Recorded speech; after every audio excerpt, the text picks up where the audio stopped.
Rediscovering the Alchemy of Isaac Newton, a recently rediscovered manuscript written in the 17th century by Isaac Newton, offers a rare glimpse into the famed physicist's interest in alchemy. During Newton's lifetime, alchemy and chemistry were considered virtually interchangeable.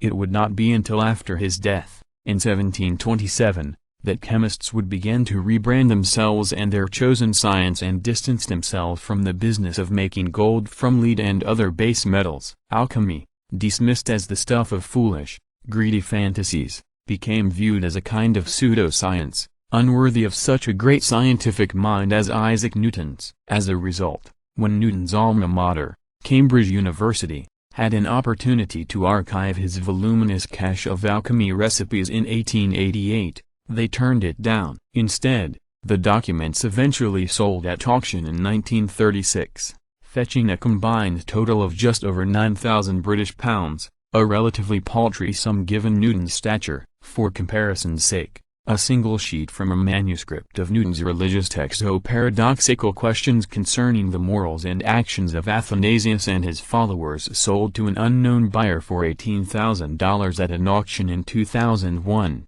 Many of the alchemical texts ended up in the hands of private collectors, where scholars couldn't access them. Credit: Universal History Archive. The American-born Starkey, known to be Newton's favorite alchemist, wrote under the Latin pseudonym Irenaeus Philolithes, which means peaceful lover of truth. Though Starkey published a text detailing the preparation of Suffolk mercury in 1678, Newton's manuscript contains a version of the recipe obtained before it was published. According to James Vogel, curator of rare books at the Othmer Library and resident scholar at the Beckman Center for the History of Chemistry, as Vogel told Fox News, we can tell this from Newton's comments in square brackets that either expand abbreviations in the other manuscript or correct it.